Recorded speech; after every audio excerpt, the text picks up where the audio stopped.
This right here is the KiiBoom Phatom 64 mechanical keyboard. If it looks familiar, it's because I actually reviewed its bigger brother, the Phatom 81 version 2, a couple months back, which has a very similar design element to it. However, this one does have a bit of a unique twist to it, which we'll talk about. And in this review, we're going to be as objective as possible and answer the ultimate question of whether or not this is the right keyboard for your needs, and ultimately if it's worth your hard-earned cash. So let's get into it. The keyboard comes in some pretty colorful packaging over here. Now, once you open it up, inside firstly, you have, of course, a larger-than-life microfiber cloth specifically designed to clean the keyboard, which is a nice touch. You also have a multi-language instruction guide, and then past that, behind some more protective packaging, the keyboard itself, but we'll talk about that in just a minute. Now, you also have a USB Type A to Type C charging cable, and then past that, you have a accessory kit which has everything from a couple of spare switches to the key swapping tool, as well as the USB-A wireless dongle. Alright, so let's talk about the design. One of the signature features of this keyboard is that full transparent acrylic build. It really gives a crystal-like vibe or theme, which I personally think is definitely a unique element here.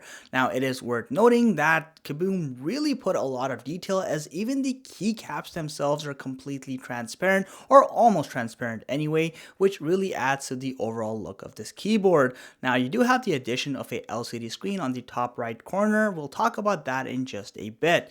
The bottom side of the keyboard, again, mostly transparent with that full acrylic build, though you do have this large metal slab in the center area. Presumably behind that is the battery and some other unsightly components. On the rear side, you will find two switches, one to go between Windows and Mac mode, another one to swap between wireless and wired mode, as well as Bluetooth mode, and then finally a Type-C charging port. What is entirely missing here is a slot for the USB-A dongle. I understand that it's an aesthetics thing, but it kind of ends up taking away from the practicality of it. The keyboard is fully backlit with multiple RGB color settings. You can individually customize the keycaps, which are south-facing by the way, and you can also customize the lower body setting individually as well, which again adds plenty of customization. Now, you do have a LCD screen here, like I mentioned. However, it is a bit of a disappointment, honestly, because the interface isn't properly translated, so you have text half Chinese, half English, and the result is that you can only really read so much of the interface.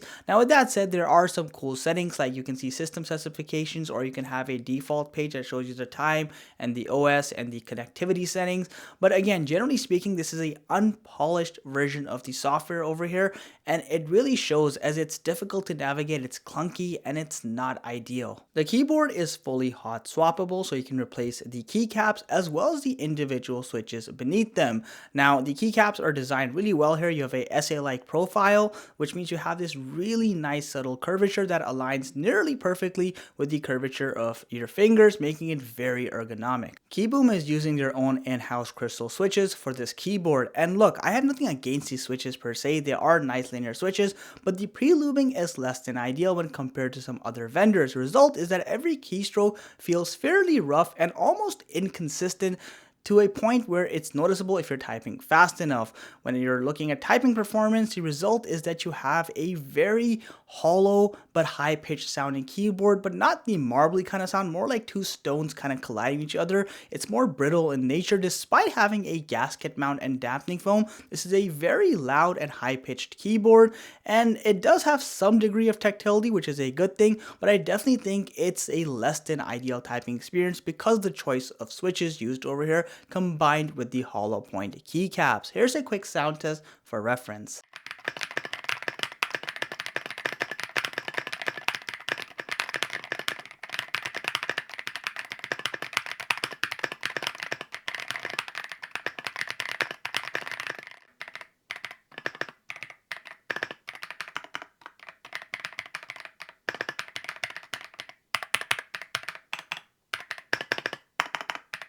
With a 4000 milliamp hour battery, this keyboard can comfortably get over 120 hours with all the backlighting turned off, but turn everything on and that number dramatically drops to just around 10 hours, but that's about in line with most other keyboards.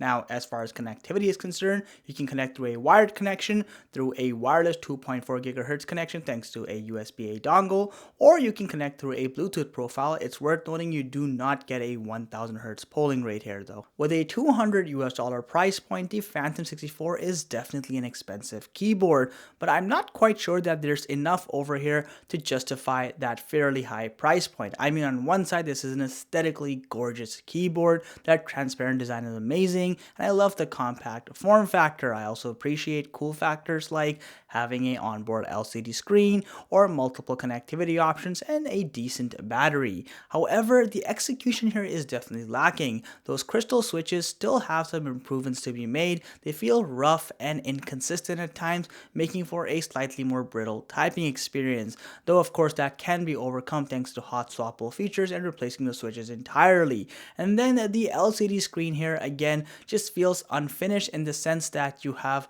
multiple languages being shown in the same interface, which makes it confusing and less than ideal. Combine that with the fact that you don't have QMK or VIA support, this keyboard just struggles to meet its price point in a lot of ways. So it's not a bad keyboard, I just don't think it's worth its retail price. If you can get this keyboard about 50 bucks off, I definitely think it's a much better value at that price point. Let me know what you think of the Phatom 64. I'd love to hear your thoughts. As always, if you enjoyed the content, make sure you hit that like button and sub to our channel.